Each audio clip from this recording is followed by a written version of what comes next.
Bonjour et bienvenue à cette 7e édition de Fred Z, édition qui est la 7e, et je vous laisse me confirmer que vous m'entendez bien, qu'il n'y a pas de problème quelconque de je ne sais pas quoi, d'image ou quoi que ce soit.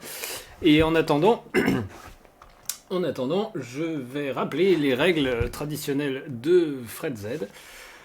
Fred Z, c'est une série de conférences sur des thèmes tirés au hasard grâce à la fonction page au hasard de Wikipédia. C'est ouvert à tout à chacun, tout le monde peut participer. Aujourd'hui, nous allons bénéficier de pas moins de 6 conférences, c'est-à-dire à peu près 1 heure en tout de conférences.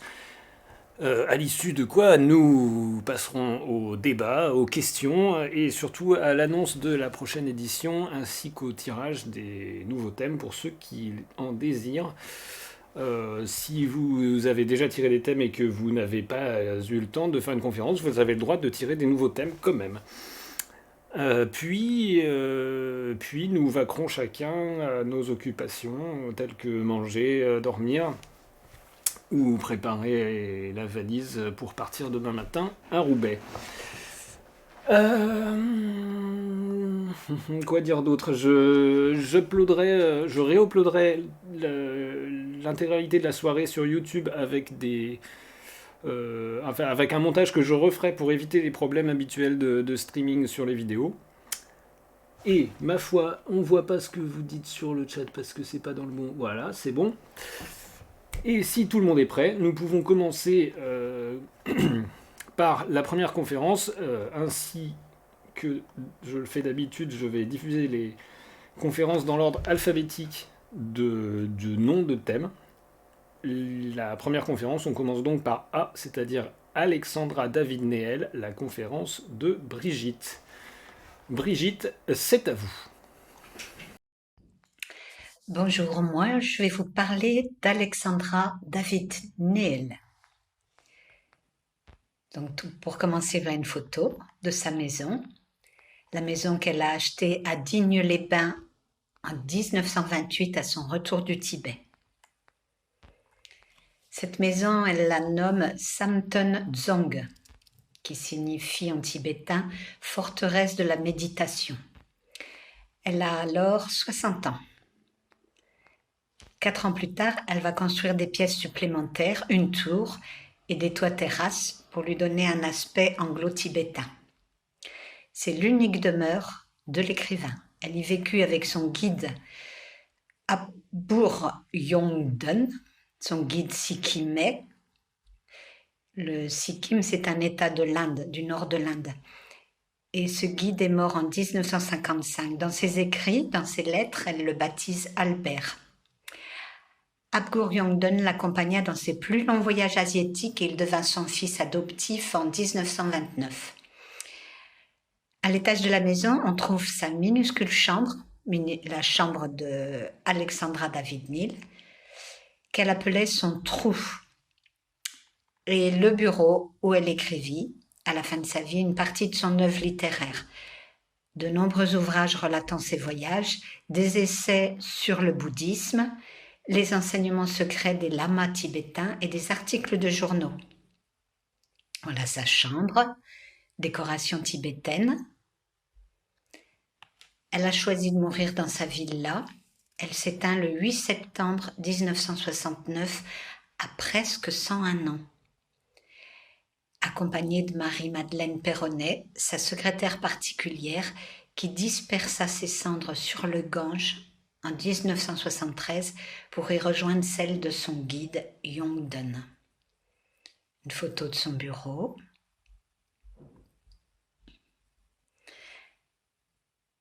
Alexandra David Néel a légué à la ville de Digne-les-Bains sa propriété, ses droits d'auteur et le fonds d'archives, des manuscrits, des photos, des objets asiatiques. La villa fait désormais partie de la Fédération nationale des maisons d'écrivains et des patrimoines littéraires et elle devient musée de France en 2016.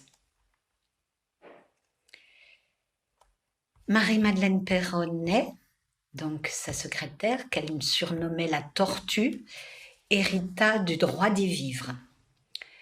Tortue parce qu'à la suite d'un événement banal, en descendant un escalier, Alexandra David-Néel a vu à ses pieds un bas roulé en boule. Pensant que c'était une tortue, elle a demandé à Marie-Madeleine de l'enlever et d'en prendre soin. Elles découvrirent ensemble la véritable nature de l'objet, d'où une grande hilarité, et ce surnom est resté. Marie-Madeleine Perronnet poursuit le travail d'édition des écrits de Alexandra David-Néel en publiant sa correspondance entre elle et son mari, Philippe Néel, et de nombreux ouvrages posthumes. Elle créa la fondation Alexandra David-Néel, qui aida à développer le musée.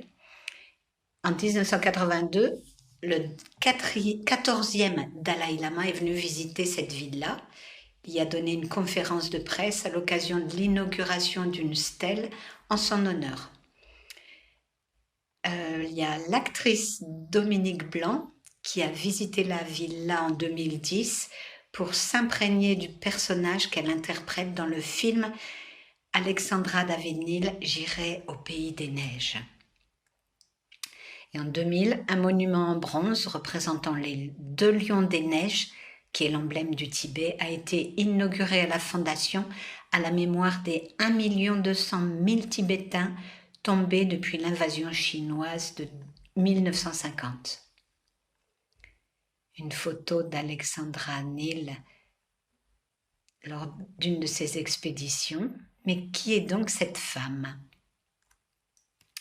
Femme d'exception, elle a vécu une longue vie faite d'aventures, d'expéditions, de rencontres, de défis. On peut dire qu'elle est orientaliste, tibétologue, chanteuse d'opéra et féministe, journaliste et anarchiste, écrivaine et exploratrice, franc-maçonne et bouddhiste française. L'exploratrice aux 1000 vies, on peut dire. Pour elle, rien ne comptait plus que les voyages et la liberté. Elle est donc née à Saint-Mandé en 1868. On peut voir une photo d'elle enfant. Fille unique de Louis David, franc-maçon originaire de Tours, et d'Alexandrine Borgmans, belge catholique. Tous deux exilés en Belgique quand Louis-Napoléon Bonaparte prit le pouvoir. Son père l'a fait secrètement baptiser dans la foi protestante alors que sa femme voulait la baptiser catholique. Beaucoup de tensions dans le couple. En 1871, révolté par l'exécution des derniers communards devant le mur des fédérés au cimetière du Père-Lachaise à Paris, il y emmène sa fille de 2 ans pour qu'elle voie et n'oublie jamais la férocité des hommes.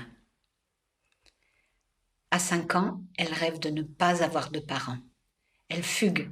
Elle parcourt des centaines de kilomètres à pied. Le goût du voyage l'engloutit. Marche à l'étoile, même si elle est trop haute, écrira-t-elle. À 6 ans, elle étudie le piano et le chant au Conservatoire royal de Bruxelles, où elle vivra jusqu'à ses 27 ans. Elle s'absorbe de récits de voyage, de rêves et rêves de pays lointains. Pour qu'elle reçoive une éducation rigoureuse, elle est envoyée par son père dans un pensionnat calviniste.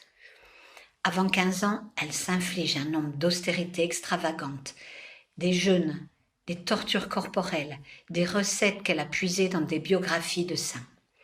À 15 ans, elle fugue pour la Hollande. Elle renonce à l'Angleterre faute d'argent, mais elle y retournera par la suite. Elle côtoie Élisée Reclus, qui est un géographe, militant anarchiste français, communard, pédagogue, écrivain politique, qui l'amène à s'intéresser aux idées anarchistes de l'époque et aux féministes. Elle rejette le droit de vote pour les femmes, préférant la lutte pour l'émancipation économique. Elle est initiée à la franc-maçonnerie mixte. Ce serait au musée Guimet, Musée national des arts asiatiques à Paris, que serait née sa vocation d'orientaliste et de bouddhiste. À 21 ans, elle se convertit au bouddhisme, elle part à Londres pour se perfectionner en anglais, puis s'initie au sanskrit et au tibétain à Paris à 22 ans. De 27 ans à 34 ans, elle est cantatrice pour aider financièrement ses parents dans le besoin et pour parcourir le monde. Elle devient chanteuse lyrique. Paris, Athènes, Tunis, Hanoï, Londres, elle fait vibrer les planches de sa voix de soprano. Voici une photo d'elle en tant que soprano. Elle se sent libre, sans attache, affranchie de tout, animée d'un grand feu intérieur. Elle devient première chanteuse à l'Opéra d'Hanoï, en Indochine. À 34 ans, elle abandonne sa carrière de chanteuse et assure la direction artistique du Casino de Tunis, tout en poursuivant ses travaux intellectuels. À 36 ans, elle épouse Philippe Néel, ingénieur en chef des chemins de fer rencontré à Tunis. Elle ne veut pas d'enfant, car incompatible avec son besoin d'indépendance et son goût des études. Son troisième voyage d'études est financé par 3 ministères. Les 2 autres, elle les a financés par l'héritage qu'elle a reçu de sa marraine et des obligations qu'elle a contractées. Philippe lui sert d'intermédiaire bancaire. Il va gérer son portefeuille jusqu'à la fin de sa vie. À 43 ans, elle se rend dans des monastères bouddhiques pour parfaire sa connaissance du bouddhisme. Elle se lie d'amitié avec Sid Keong, le fils aîné du souverain au Sikkim. Ensemble, ils travaillent à la réforme et propagation du bouddhisme. Il lui offre une statuette en bronze à l'image du Bouddha, emplie de prières et de bénédictions. Certains auteurs affirment qu'elle contribua à faire d'elle une centenaire. Elle deviendra la conseillère conjugale de Sid Keong, devenue Maharaja. Elle se retire ensuite avec son guide, qui a 15 ans, dans une caverne transformée en ermitage à plus de 4000 mètres d'altitude. On peut la voir en photo avec son guide devant son ermitage. Elle rencontre le 13e Dalai Lama, puis jusqu'à 47 ans, elle séjourne à Larun, en Inde, auprès d'un des plus grands maîtres spirituels, Gomshans, qui l'enseigne. Elle s'exerce aux méthodes des yogis tibétains. Elle apprend le tsam, T-S-A-M, retraite plusieurs jours sans voir personne. Elle apprend le tumo, T-O-U-M-O. Elle mobilise son énergie interne pour produire de la chaleur. L'homme de sagesse, c'est le nom que lui donne son maître et qui lui vaudra d'être connu partout en Asie. Elle reçoit des titres honoraires, le titre de lama et de docteur en bouddhisme tibétain. Elle traduit la célèbre Prajnaparamita.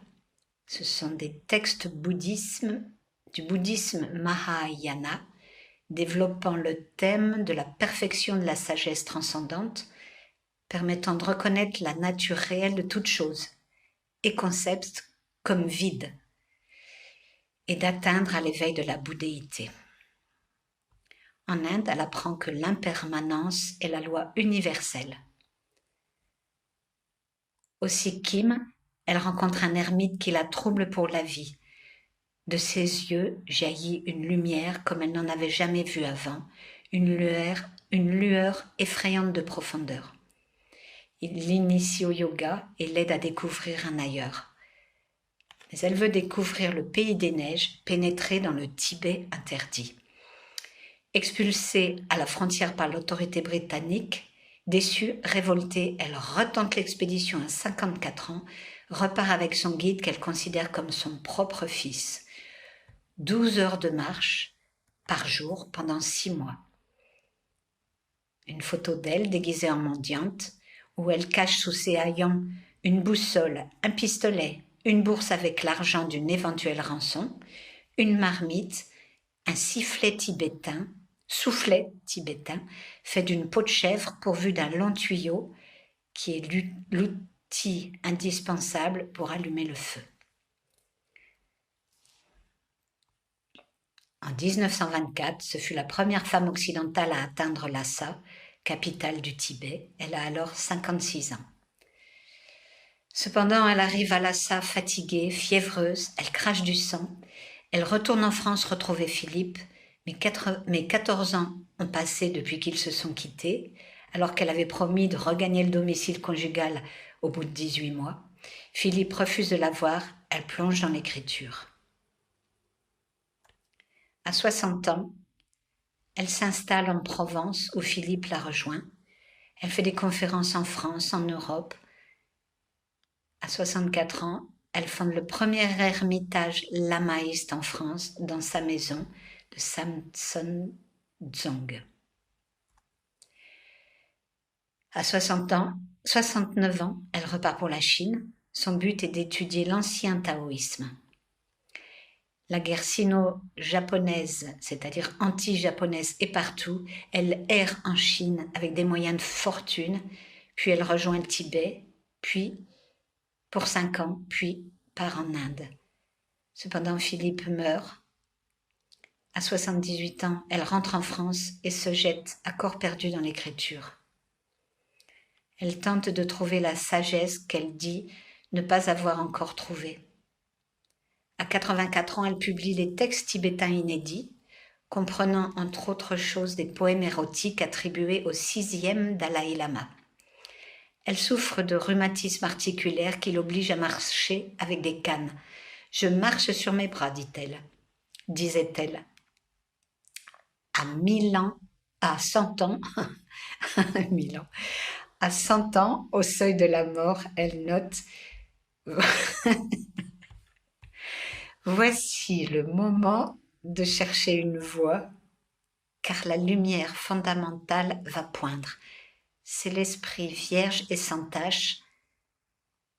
Voici le moment de le reconnaître. » Quelques jours avant de mourir, elle demande le renouvellement de son passeport. Lorsqu'on lui dit qu'elle n'en aura pas besoin, ses yeux rieurs s'allument et elle dit « On ne sait jamais ». La femme aux semelles de vent ne s'est jamais laissé dicter sa conduite. Pour en savoir plus sur l'exploratrice, il existe le film sur Alexandra David-Néel, J'irai au pays des neiges. Il y a une bande dessinée, Une vie avec Alexandra David-Néel de Fred Campois et Mathieu Blanchot, qui s'inspire du livre de Marie-Madeleine Perronnet, 10 ans avec Alexandra David-Néel. Le tome 3 est sorti en 2018. Nourrie par le bouddhisme, elle a écrit plus de 40 livres de philosophie, d'ethnologie, de méditation et de nombreux essais et récits. Réflexions sur tous les faits des sociétés, voyage d'une Parisienne à Lhasa, à pied et en mendiant de la Chine à travers le Tibet. Sur le bouddhisme, elle a écrit ses doctrines et ses méthodes, des textes tibétains inédits, des romans dont Le Lama aux 5 sagesses, La puissance du néant, de Lama Yongden, traduit et annoté par Alexandra David-Néel. Certaines personnes contestent ces expéditions, notamment Jeanne de Nice en 1972 dans un ouvrage Alexandra David-Néel au Tibet, une supercherie dévoilée, et elle soutient qu'elle aurait inventé les récits de ses voyages et de ses études. Il y a également Valérie Boulin. Son expédition, 2000 km à pied du Yunnan à Lhasa, peut être questionnée. Arnaud Desjardins, ancien réalisateur de télévision, enseignant spirituel, garde le souvenir de son humour et de son érudition en matière de bouddhisme.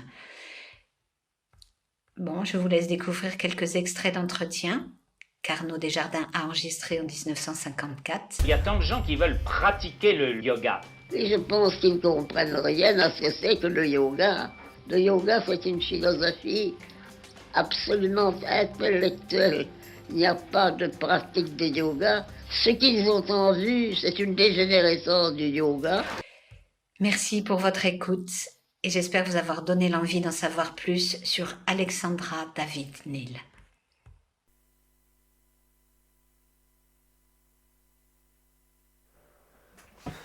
Bravo Brigitte pour cette conférence très complète, et si vous avez envie de poser ou de répondre à des questions, vous pouvez probablement le faire dans le chat.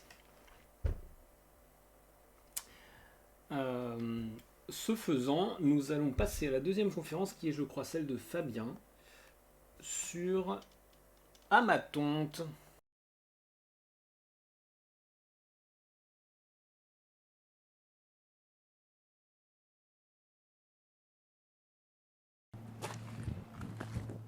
Bonjour, je suis Fabien Carlo, bienvenue dans Fred. Aujourd'hui, vous voudriez me demander qu'est-ce que je fais ici?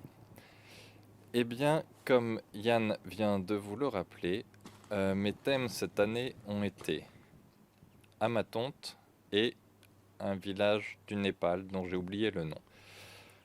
Très vite, il est apparu que le village du Népal, il n'y avait pas grand-chose sur Internet, pas beaucoup de renseignements. J'ai regardé sur Google Earth, il y avait- j'avais rien à me mettre sous la dent, vraiment, j'étais pas inspiré. Alors je me suis penché sur Amatonte. Qu'est-ce que Amatonte? C'est une ville de la Bible, qui est citée dans la Bible à plusieurs reprises, et qui se situe en Jordanie.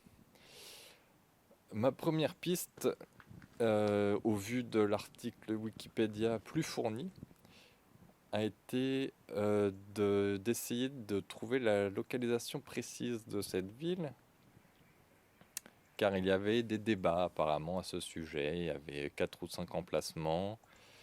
Il y avait des débats, on ne savait pas vraiment où c'était cette ville biblique. Je vous mets une infographie. Et au final, il semblerait que y ait quand même un emplacement qui soit beaucoup plus crédible que les autres. Et donc, ça aurait été tranché en 2010 ou je sais plus. Et donc, bon, c'était pas si intéressant que ça. Suite à quoi, je me suis dit, bon, mais alors, qu'est-ce qu'ils en disent de Amatonte dans la Bible? Il y a des extraits qui étaient intéressants. Dans Ésaïe 37:13, le roi d'Assyrie met la pression au roi d'Éthiopie en lui disant: que sont devenus les rois de Hamath, d'Arpad, de Laïr, de Sepharvaïm, de Héna et d'Iva? Et apparemment, Hamath, c'est une autre façon d'écrire Amatonte. Et donc, voilà, le roi, lequel? Le roi d'Assyrie, il aurait tué tous ces rois là, et dont le roi d'Amatonte. Alors je me disais, bon, balèze, je vais peut-être, je sais pas, je pensais rejouer la scène en jouant plusieurs personnages, en mettant des costumes. Bon, j'étais pas très convaincu. Et j'en ai parlé à Agathe et elle était pas très convaincue. Et bon, elle m'a dit genre, les blagues sur la Bible, ça va 5 minutes. Et j'ai dû admettre que c'était vrai. Et donc je réfléchissais à tout ça. Et en allant ce matin à Pôle emploi, je suis passé sur une route. Et dans la voiture, je réfléchissais. Et je me suis rappelé que sur cette route, il y avait eu le tournage du film Le Salaire de la peur de Clouzot avec Yves Montand. Et je sais pas, je me suis dit, ben tant qu'à faire une reconstitution, je vais plutôt reconstituer un des plans du Salaire de la peur. Le mec, bref. Et il s'est avéré que c'était pas la route que j'avais pris. Enfin, si, c'est la route, mais sur des plans rapprochés. Et pour les plans plus larges, c'est plutôt, vous l'aurez peut-être deviné, sur cette route-ci qu'ils ont tourné. Les plans où le camion zigzague à la fin. C'est là. J'aurais préféré le plan où le camion tombe, mais il y a un chemin qui descend, mais j'ai mal au genou et ça me semblait super galère. Si cette vidéo a 1000 likes, je vais trouver l'endroit où ils ont filmé le camion qui tombe. Sinon voilà, merci d'avoir suivi ma journée. Bonne fin de conférence, bonne suite de conférence. À bientôt.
Merci Fabien pour cette conférence un peu hybride, on pourrait dire.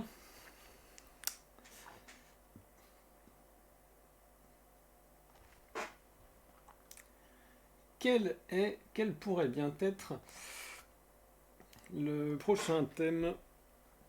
Ah bien, le prochain thème, c'est le caractère sexuel tertiaire, une conférence d'Adrien que nous n'allons pas tarder à lancer tout de suite. Bonjour, je ne vais pas vous présenter une conférence sur Charlton Heston dans les 10 commandements. Ce n'est pas lui, ce n'est pas non plus sur Havelock Ellis que je vais beaucoup parler, si ce n'est que c'est le fondateur d'une certaine forme de sexologie, notamment celle qui a introduit le caractère sexuel tertiaire, dont je vais un peu plus vous parler, mais après on va quand même basculer vers, disons, des visions un peu datées de ces domaines au 19e siècle.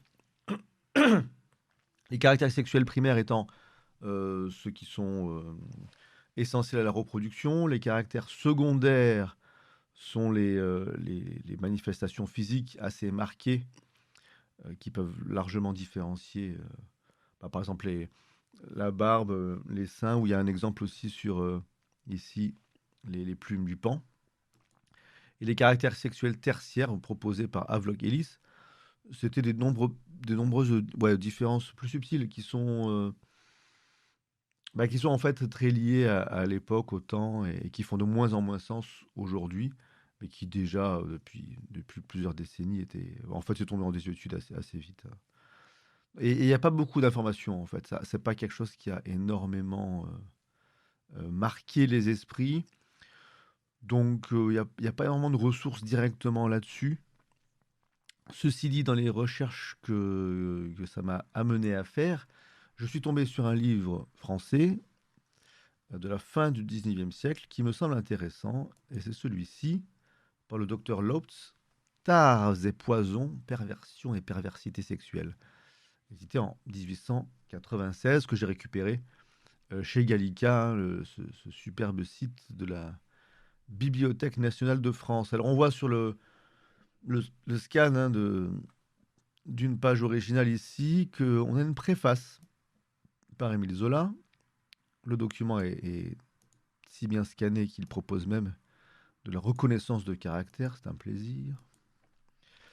Et pourquoi une préface d'Émile Zola? Alors, bien sûr, si ce docteur était un peu fameux à l'époque, il aura sans doute croisé Émile Zola dans quelques soirées culturelles ou je ne sais quoi.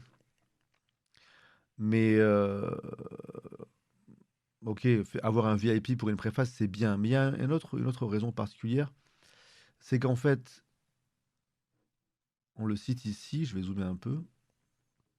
Ça commence avec, donc c'est Émile Zola qui parle.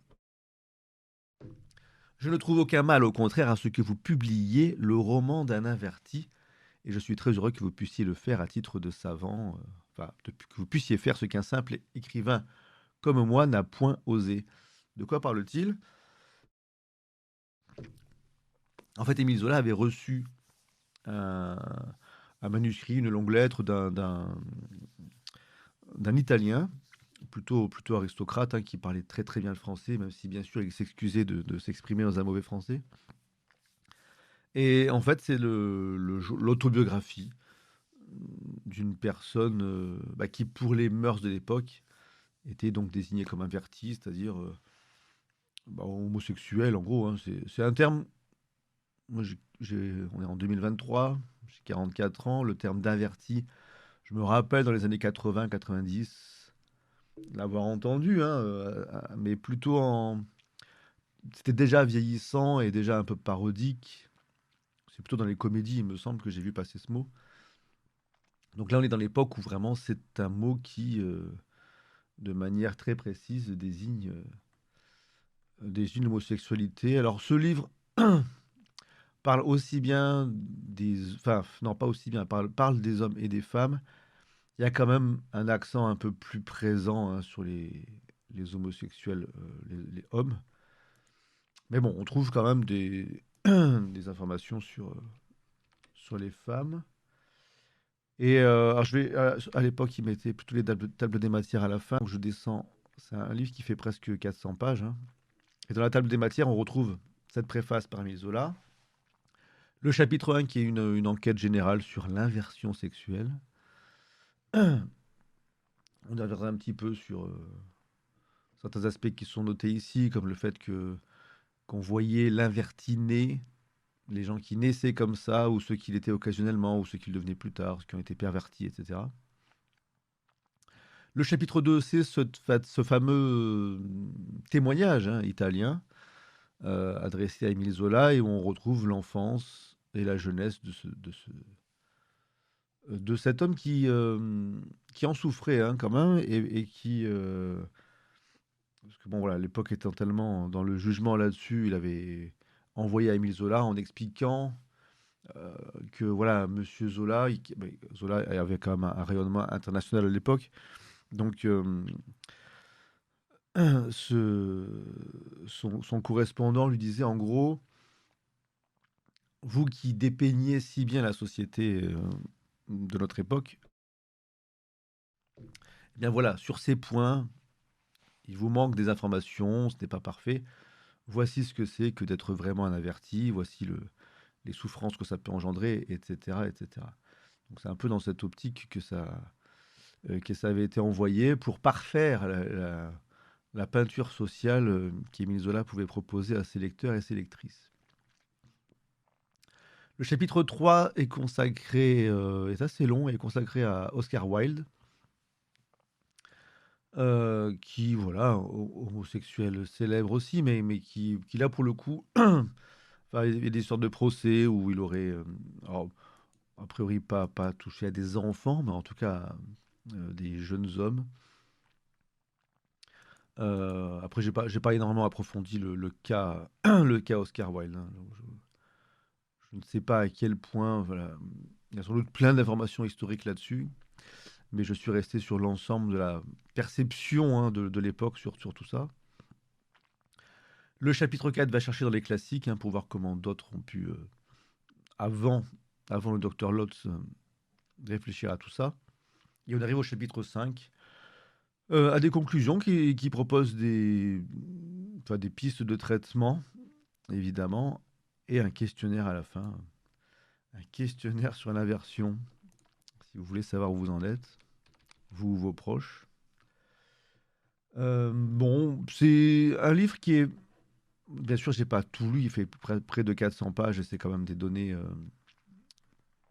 très largement périmées, mais ça reste intéressant. Il y a vraiment... il y a vraiment, en lisant comme des passages plus ou moins au hasard ou en diagonale, je suis tombé sur des choses sympathiques. Et notamment,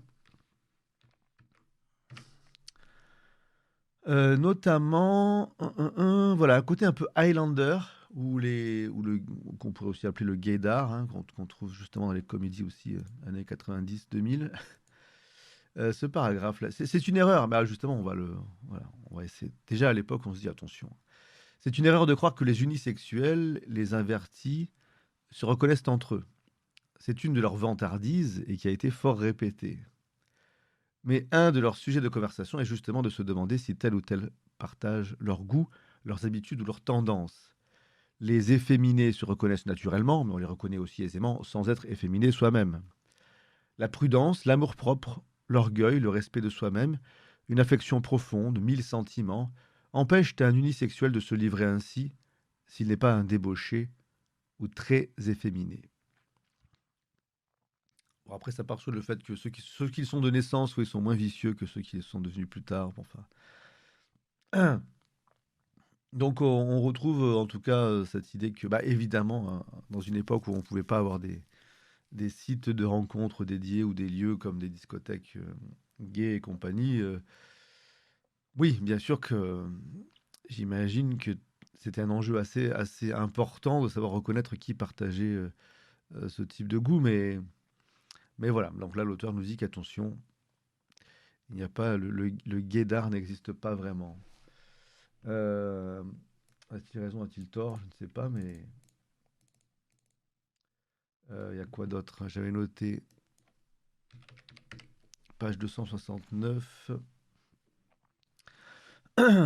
Alors oui, voilà, le fameux concept de l'inverti né ou après la naissance. Donc ça, c'est quelque chose qui revient beaucoup hein, dans ce livre. Le fait que suivant qu'on soit né comme ça ou qu'on le devienne plus tard, ça a énormément d'influence. Donc je sais pas ouais, de quand cette idée datée, combien de temps elle a duré, mais c'est assez présent dans ce livre qui date, je le rappelle, de 1896. On est inverti plus ou moins. On peut le devenir, soit pendant cette période d'indifférence sexuelle, si finement observée par Max de Soir, qui dure quelquefois jusqu'après la puberté, soit longtemps après. Les circonstances, l'isolement et ses suites, les mauvais exemples et les mauvais conseils. Je zoome un peu. Les lectures et les conversations. Un séducteur jeune et passionné ou prudent, adroit et plein d'expérience. Les déboires de la sexualité hétérosexuelle. Les maladies, les psychoses transitoires ou permanentes, la vanité, la cupidité ou même la nécessité peuvent transformer un hétérosexuel en homosexuel. Là, on retrouve des termes plus modernes déjà, mais avec un tiret quand même. On note une différence de la façon de l'écrire. Voilà, donc attention, hein. Attention à toutes ces choses qui peuvent vous transformer en méchant averti. C'est enfin ouais, non, c'est intéressant de voir. Après, c'est pas si étonnant. Enfin, je suis pas sûr que qui que ce soit vraiment estomaqué devant ce qu'on lit là, parce qu'il y en a encore des restes aujourd'hui, bien sûr, hein. J'en parle beaucoup au passé, mais tout n'a pas disparu. En page 294, on retrouve une partie sur le diagnostic. Et là, alors voilà, pareil, on retrouve cette idée très médicalisée. Et c'est vrai que en France, je sais pas s'il y a eu beaucoup de traitements pour guérir l'homosexualité, mais, mais on sait bien qu'aux USA, ça a été assez présent et que c'est toujours, je pense, dans certains coins. Ça va avec le fait de pouvoir, si possible, diagnostiquer l'inversion à travers l'étude des antécédents héréditaires et un examen physique qui va jusqu'à noter les anomalies, enfin la structure du crâne, de la mâchoire, même le strabisme, l'asymétrie faciale. Alors voilà, est-ce que l'idée, en fait si, c'est mentionné un petit peu plus tard je crois, voilà, l'exagération du bassin, l'écartement considérable des hanches. En fait, c'est ça, voilà, le balancement dans les marches, etc., etc. Chez la femme, les signes inverses. En gros, ce que cherchait ce docteur vraisemblablement, c'est des signes sur le corps d'un homme, enfin des caractéristiques sur le corps d'un homme qui pouvaient faire plutôt féminin, féminine, et inversement chez les femmes, des caractéristiques plutôt masculines chez une femme, etc. Bon, est-ce que le strabisme joue vraiment là-dedans? Je ne sais pas. Alors, c'était peut-être aussi pour faire une sorte de listing dans le but de voir plus tard des points communs et des patterns émergés, hein, c'est possible, mais voilà, on va jusqu'à la recherche de réflexes et tout. Enfin, c'est vraiment un diagnostic qui pourrait ressembler être un diagnostic de santé assez classique, avec bien sûr quand même ensuite l'état de la prostate, l'étude des maladies qui auraient été attrapées au niveau des maladies vénériennes, etc. Voilà, donc sans insister outre mesure sur les détails de cet examen, se rappeler qu'il a pour but de se faire de la valeur anatomique et de la valeur physiologique du sujet une idée aussi nette que possible. Voilà, donc évidemment, c'est sûr que tout n'est pas là pour dire ah, vous avez un grain de beauté ici, donc vous êtes un averti, mais voilà, c'est pour avoir tout un ensemble d'informations qui, pour le docteur, peut lui servir à tirer ses conclusions, qu'elles soient bonnes ou mauvaises. Il essaie d'avoir un maximum d'informations au préalable, ce qui peut sembler quand même logique. Bon, je vais pas non plus passer 1000 ans là-dessus, mais je vais remettre le titre. Je vous encourage éventuellement à aller sur Gallica pour trouver soit ce livre, soit d'autres sur la période. Parce qu'il y en a il y en a que j'ai laissé ici, hop. Il y en a que j'ai laissé filer, hein, comme hop. Je vous en mettrai d'autres. Non, mais je les ai déplacés. Ah si, voilà, par exemple. Bah ça, à la limite, bon. Le livre qu'on vient de passer était déjà pas mal orienté côté homme, donc il y avait celui-ci qui aurait pu être aussi une piste en partant des caractères sexuels tertiaires, mais c'était vraiment le sexe mâle, et c'est vrai que pendant longtemps, les aspects féminins ont longtemps été ignorés, donc bon, au moins le livre sur lequel je suis parti était un peu mixte, pas à 100%, mais un petit peu. Donc celui-ci, je vais le fermer, mais enfin, ça peut rester intéressant, dans tous les cas, d'aller voir ce que nos anciens écrivaient à propos de choses dont on a largement revu les connaissances à l'heure d'aujourd'hui. Et pour ce qui est d'Émile Zola, je terminerai juste sur le fait que ce, ce journal d'Anne Averti, qui est dans le chapitre 2 de ce livre, mais qu'on trouve aussi maintenant ailleurs, parfois dans le commerce, ça a été réédité. Le journal d'Anne Averti, que j'ai pas encore lu entier, mais que je vais terminer, est effectivement bien écrit en bon français, même si ça vient d'Italie, et semble très intéressant pour noter la perception de tout ça à cette époque. Voilà, merci pour votre attention, et à une prochaine fois. Merci Adrien, et bravo pour ces commentaires d'ouvrages anciens. Nous allons pouvoir passer à la prochaine conférence, et attention, tenez-vous bien, c'est bien sûr la conférence de Victor sur le fameux Frédéric de Trenck. On commence ça tout de suite. Frédéric de Trenck, ou dans sa langue natale Friedrich Freiherr von der Trenck, ou baron de Trenck, est un noble prussien du XVIIIe siècle. Il a eu une vie remplie d'aventures, et je vais tout de suite faire une petite parenthèse avant de commencer. C'est pas facile de trouver des sources historiques correctes. J'ai trouvé quelques infos par-ci par-là sur Internet, mais toutes les infos ne se corroborent pas toujours parfaitement. Et le plus gros des sources, ce sont les mémoires de Frédéric de Trenck. Mais désolé, j'ai pas pu, il a un style insupportable et j'ai abandonné assez vite. Il fait que frimer et se plaindre, et que personne ne m'a compris tellement je suis un être complexe, et que tout le monde il était méchant avec moi, et que ma vie elle est si dingue que je vais écrire mon autobiographie en 3 tomes pour le montrer à tout le monde. Alors oui Frédéric, ta vie elle est pleine de rebondissements, mais tu vas arrêter ça tout de suite. Donc oui, Frédéric de Trenck qui a eu une vie pleine d'aventures. C'est le petit protégé de Frédéric II, roi de Prusse, qui le surnomme le matador de la jeunesse prussienne, et voit en lui le mâle alpha parfait. Il est fort, athlétique, manie aussi bien l'épée que la plume, parle de nombreuses langues et excelle en sciences. Il est aussi plutôt beau gosse et se fait remarquer à la cour de Frédéric le Grand, notamment par Anne-Amélie de Prusse, la plus jeune sœur du roi, qui le couvre vite d'amour et d'argent. Quand Frédéric II apprend ça, il fait emprisonner le baron de Trenck dans la forteresse de Glatz. Trenck tente de s'évader, rate 3 fois et s'échappe la 4e. Il va se réfugier à Vienne chez son cousin Franz de Trenck, mais celui-ci préfère tenter de le faire assassiner, ce qui n'est quand même pas très sympa. Bon, après tout, on ne sait pas pourquoi. Enfin, peut-être qu'on le sait, peut-être que c'est dans les mémoires de Frédéric, entre « personne ne me comprend à ma juste valeur » et « il faut me faire connaître, je le dois et ma valeur l'exige ». Et je rigole pas, c'est vraiment une phrase tirée de son livre. Donc si ça se trouve, Franz, il avait totalement raison de vouloir faire tuer son cousin, et comme j'ai pas les raisons de leur mauvaise entente, bah, je peux imaginer un peu ce que je veux, et j'imagine Frédéric de Trenck, nu et alcoolisé, se vautrant dans les plats en sauce lors d'une réception organisée par Franz, à laquelle assiste médusé tout le gratin viennois, et je me dis que dans les années 1740, ça pouvait constituer une bonne raison de vouloir tuer quelqu'un. Bon, du coup le baron de Trenck repart en exil, erre dans le nord de l'Europe, avant de poser ses valises à Moscou, où il est bien accueilli par l'impératrice Élisabeth Ier, tellement bien qu'à la mort de celle-ci, elle lui lèguera 700 000 ducats. En parlant d'héritage, Frédéric repart à Vienne pour toucher celui de son cousin Franz qui est décédé entre-temps.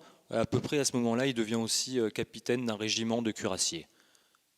Au courant des années 1750, il se rend à Danzig pour régler avec ses frères et sœurs des histoires de succession.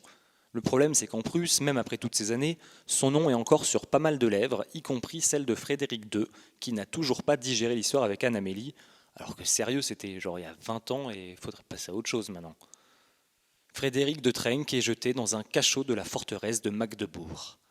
Après 11 mois passés à manger 700 grammes de pain par jour et fidèle à lui-même, il creuse un tunnel pour s'évader, sans succès. On le change de cachot et on s'assure que cette fois-ci, il ne pourra plus s'échapper.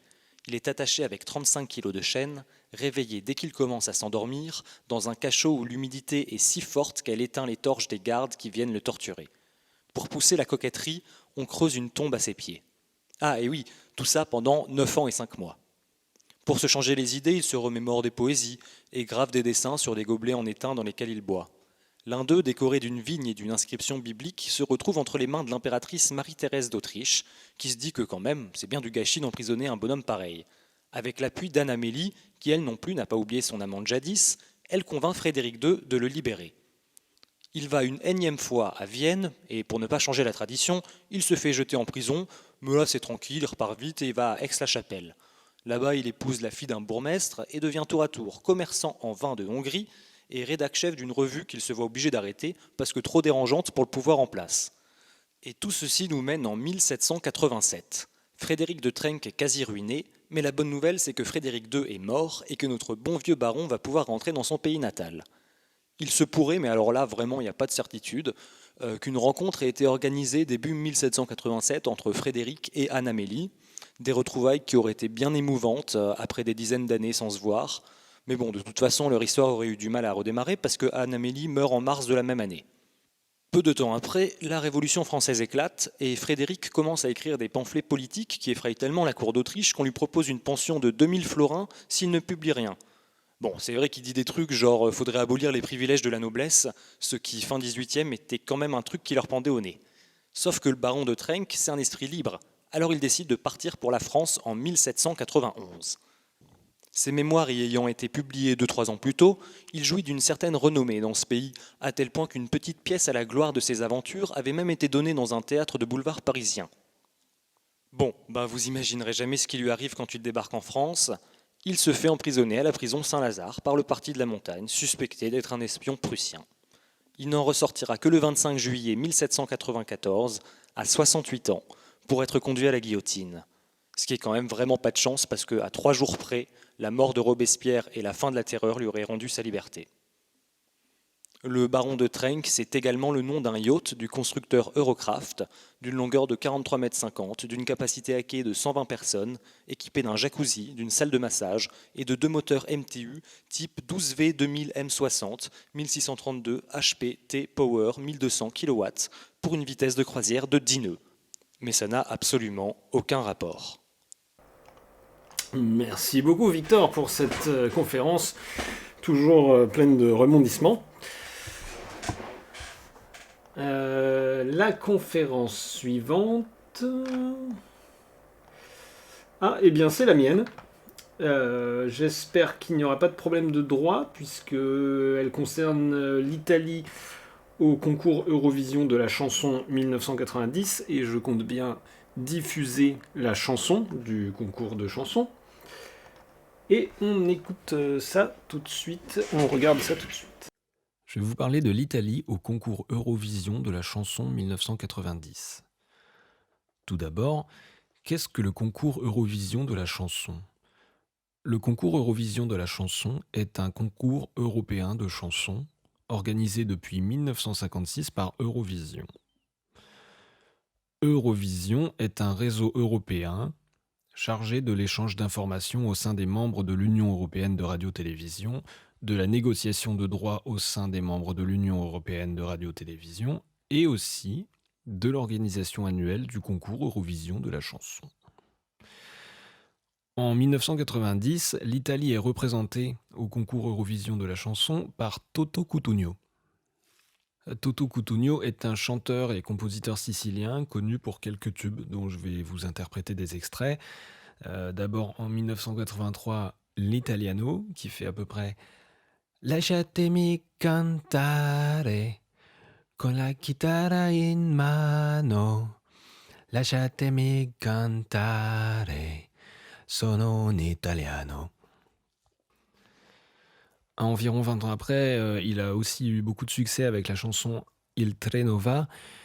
C'è sempre un treno che va, e quasi sempre indietro non ritorni. Il a également composé ou co-composé plusieurs chansons françaises célèbres, telles que en 1975, On ira où tu voudras quand tu voudras. Ainsi que la même année, et si tu n'existais pas, dis-moi pourquoi j'existerais. 3 ans après, il a également composé « Quand j'étais petit garçon, je repassais mes leçons en chantant ». Et la même année, « Trafic dans la ville, 5e avenue, 28e étage, appartement de 1000. » Et aussi en 1979, « Laissez-moi danser, laissez-moi danser, chanter en liberté, tout l'été, etc. » Et voilà qu'en 1990, Toto Cutugno monte sur la scène du concours Eurovision de la chanson avec une chanson intitulée Insieme 1992, c'est-à-dire Ensemble 1992. Est-ce une erreur ? Pourquoi donc en l'année, je vous le rappelle, 1990, au concours Eurovision de la chanson, Toto Cutugno présente-t-il une chanson intitulée Ensemble 1992 ? Eh bien, il semble que l'explication ait un rapport avec le traité de Maastricht signé 2 ans plus tard, le 7 février 1992. Le traité de Maastricht est un très gros livre avec un ruban et des sceaux en cire rouge à même les pages et un stylo qui flotte, dans lequel sont inscrites des règles économiques et judiciaires qui concernent l'Union européenne. À cette époque, l'Europe a cette forme-là. Puis après, hop. Revenons donc à notre chanson. Lors du concours Eurovision de la chanson 1990, la chanson de Toto Cutugno est accompagnée en live par l'orchestre de l'événement. Les paroles sont en italien à part une unique phrase du refrain en anglais « Unite Europe ». Dans cette chanson, Toto s'adresse d'abord à un ami lointain qu'il croyait perdu, puis à des femmes sans frontières, puis directement à son public. Il affirme que nous serons de plus en plus libres, de plus en plus forts, de plus en plus unis, et va même jusqu'à imaginer que nous prendrons tous littéralement notre envol et qu'il y aura 1000 violons dans le ciel. Écoutons maintenant cette chanson. This is the man, Toto Presley. Insieme, unite, unite Europe. Con te, così lontano e diverso. Con te, amico che credevo perso. Io e te, sotto lo stesso sogno, insieme, unite, unite Europe. E per te, donna senza frontiere, per te, sotto le stesse bandiere, io e te, sotto lo stesso cielo, insieme, unite, unite Europe. Sempre più liberi noi, non è più un sogno e non siamo più soli.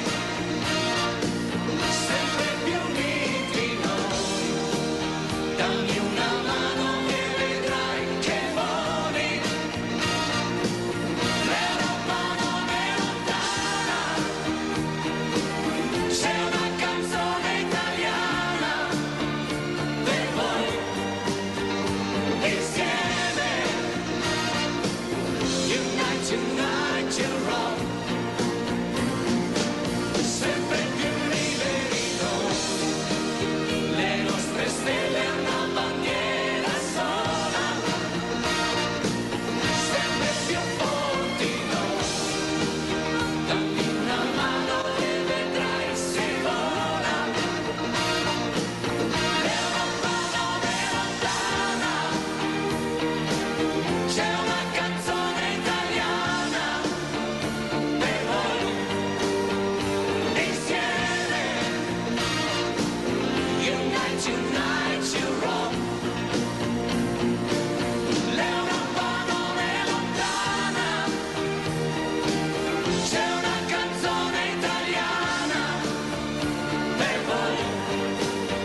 night tonight.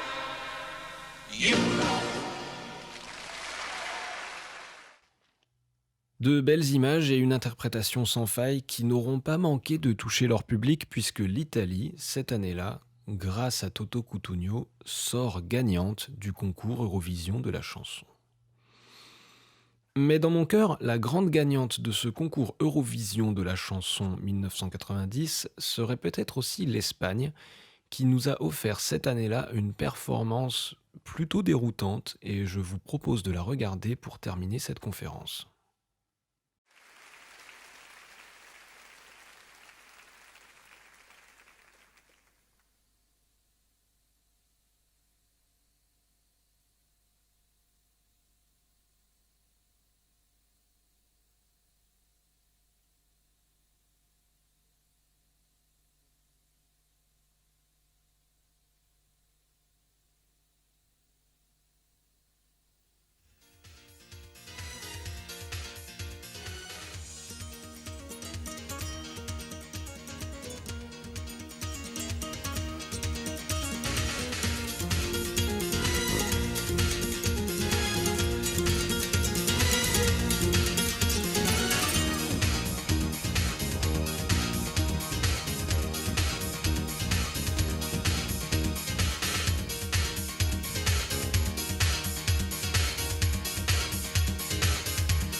Merci et à bientôt. Et nous arrivons à la dernière conférence de cette édition, la conférence de Juliette sur le parc Tropiclanda. Oui, c'est ça. On enchaîne tout de suite.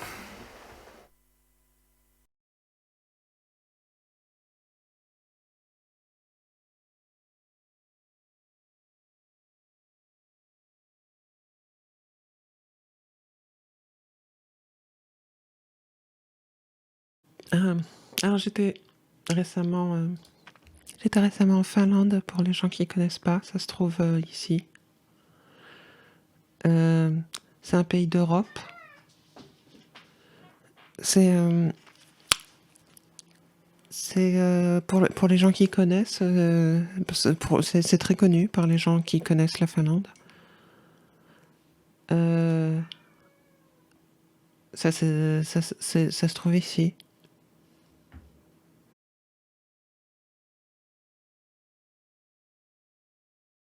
Merci Juliette. C'était la dernière conférence de cette édition.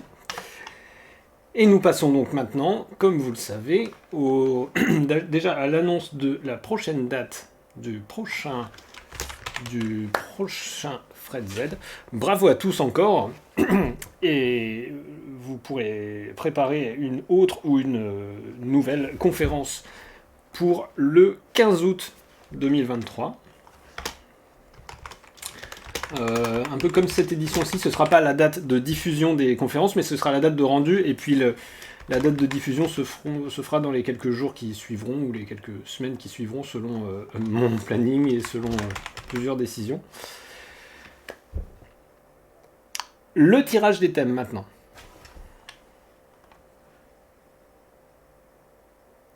Hop. Je réorganise un peu l'espace de l'écran. Moi, je suis là. Je vais commencer par tirer les thèmes des participants à cette édition. On va donc commencer par Brigitte. Pour rappel, je tire deux thèmes et vous pouvez faire au choix l'un ou l'autre, ou les deux en même temps. Brigitte, vous nous parlerez donc de, attention, roulement de tambour, de la pièce de 20 dinars algériens. Pas mal. Et ou de Ernesto de Fiori, qui est un sculpteur, peintre et dessinateur autrichien. C'est pour Brigitte. La deuxième conférence était celle d'Algo. Fabien, vous nous parlerez de Christaïs. Ah, mais c'est le fameux Christ de... Ah non, c'est une municipalité brésilienne. C'est une municipalité brésilienne. Et ou de Transnational Speedway League, Anthem, Anecdotes and Undeniable Truths, qui est un album de musique de Clutch. Un album de Clutch. Voilà pour vous, Fabien. Attendez un petit peu. Hop. Comme ça, ce sera mieux. La conférence suivante était celle d'Adrien pour le caractère sexuel tertiaire. Adrien, cette fois, vous nous parlerez de Jean de Clapiès, qui est un Montpelliérain et qui est un astronome et ingénieur français Montpelliérain, ça alors. Et ou d'un astéroïde 73 640 Birman, avec 2 N. Voilà pour vous, Fabien. Nous passons à Victor. Je crois que Victor n'est pas là ce soir, mais il regardera la... Enfin, ou peut-être qu'il est là, je ne sais pas. En tout cas, Victor, vous nous parlerez d'Alfred Moscherbutz, qui est un architecte américain, l'inventeur du Scrabble. Intéressant. Scrabble. Et ou de Stanislav Matejowski, qui est un pilote tchèque. Mais pilote de... C'est drôle parce qu'il pilote, mais on voit un énorme véhicule. Là. Ça pourrait être le pilote du salaire de la peur. Si...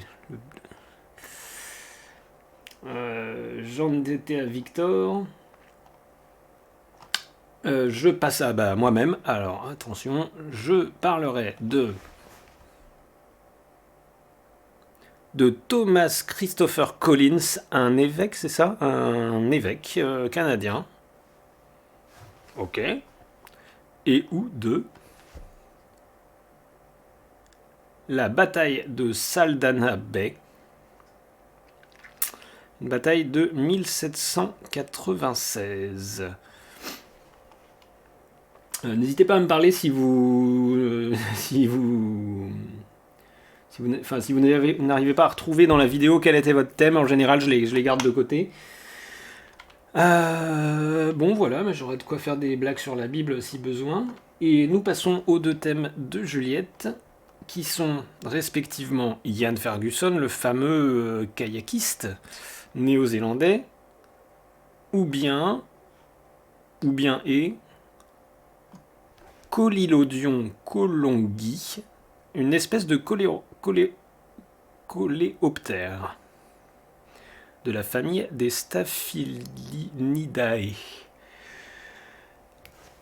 J'ai donné tous les thèmes aux personnes qui ont présenté cette édition et je passe maintenant au thème des personnes qui n'ont pas présenté cette édition, mais alors je vois qu'il y a une vingtaine de personnes qui regardent. Donc, je commence par Nanou. Reverra-t-on la VTubeuse c'est quoi cette histoire déjà? Je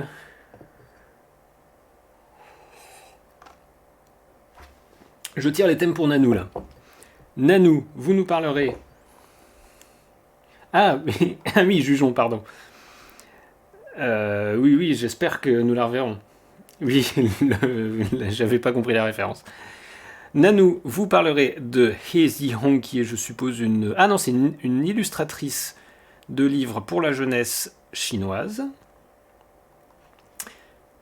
et ou de Ngoulou, qui est une localité du Cameroun, près d'un lac, situé au sud du lac Tchad. Jojo, vous nous parlerez au choix de Paul Destriba, qui est un collectionneur d'œuvres d'art français, d'accord, ou du cadre juridique de la santé mentale en France. Ouais, ça c'est bien. Ça, ouais, oui, c'est un thème. C'est un thème. J'ai donné 2 thèmes pour Jojo et pour Nanou. À qui je n'ai pas donné de thème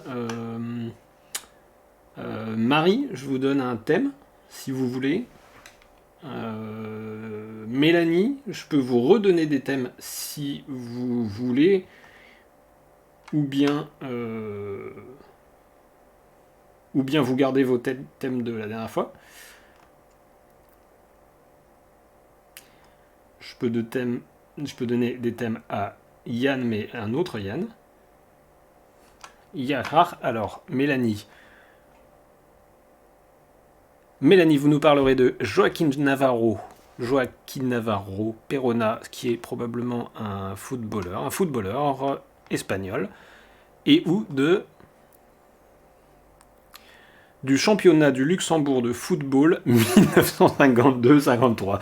Vous avez le choix entre du foot ou du foot. Fort Denis, ok, on fait ça. Denis, vous nous parlerez du tournoi de tennis d'Autriche WTA 1986, un tournoi de tennis professionnel féminin qui se déroule où ça à Bregenz. Je ne sais pas où c'est en Autriche. Et ça c'est le premier thème, et le deuxième ce sera le tour préliminaire des éliminatoires du championnat d'Europe féminin de football en 2013. Alors vous deux, vous avez vraiment des thèmes très, très ciblés, hein. Vous avez le choix, mais vous n'avez pas tellement le choix. À qui donc Marie, je vous tire des thèmes. Suzanne Simon, une médecin et féministe belge. Voilà. Et le deuxième thème, Dmitri Sinitsyn, un spécialiste russe du combiné nordique. Ça, c'est un sport aussi, une sorte de sport à base de ski, si je me souviens bien, ou quelque chose comme ça.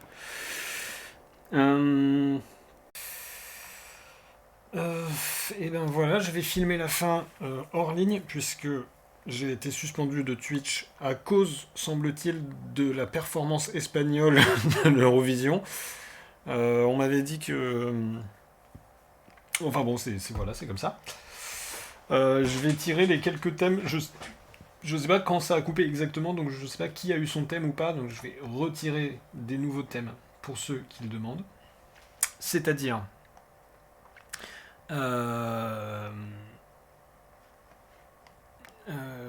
le groupe espagnol. Des thèmes pour le colloque de Adrien. Là aussi, je vais le mettre.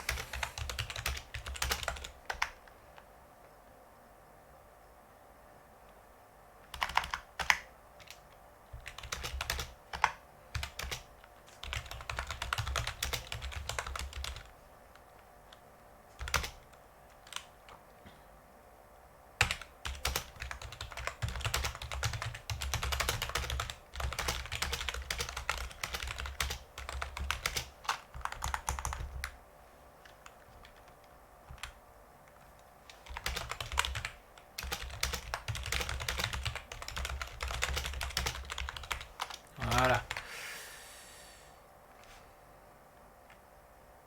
Alors thème, il y a 2 thèmes.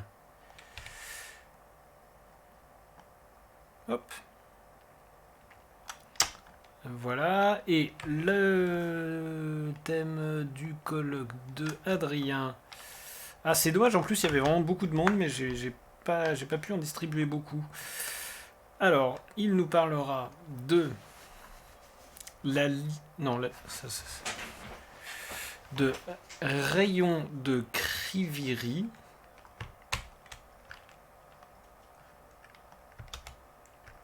Je crois que les thèmes que j'avais voulu distribuer, je vais donner le lien entier, à la base étaient un astéroïde et un... Je sais plus ce que c'était l'autre thème. J'espère que je pourrai récupérer d'ailleurs la vidéo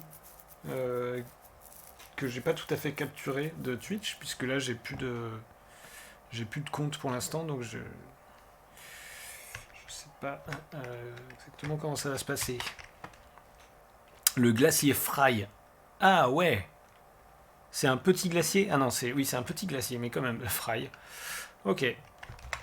Voilà pour les deux thèmes de Yann, le colloque de Adrien. Rayon de Kriviri et glacier Fry. Est-ce que d'autres personnes réclament des thèmes récupérés? Je sais pas.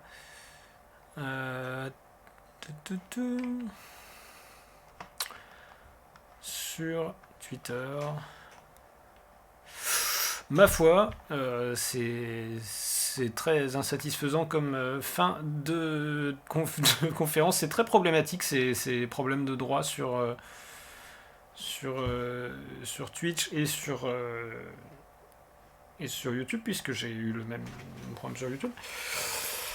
Mais je vais m'arrêter là, tel quel.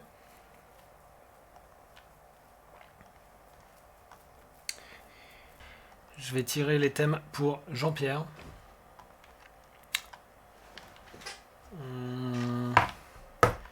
Jean-Pierre parlera de l'aéroport de Canfield et ou bien du contre-la-montre par équipe féminin au championnat du monde de cyclisme sur route 2014.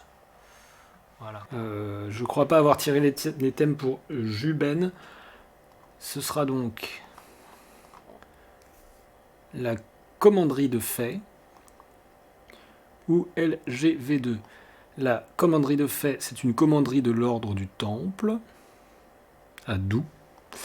Et LGV2, c'est un réseau ferro, c'est une ligne grande vitesse de Louvain à An. Ok. Je donnerai les autres thèmes indépendamment à ceux qui le désirent et j'essaierai de les noter. Puisque habituellement les personnes à qui je distribue les thèmes ne s'en souviennent pas et je suis parfois obligé de me référer à la vidéo pour les retrouver, chose que je ne pourrais pas faire cette fois-ci peut-être. Et c'est la fin c'est la fin un peu décevante de Fred Z7. Je vous souhaite malgré tout à tous, c'est-à-dire à personne, une bonne soirée.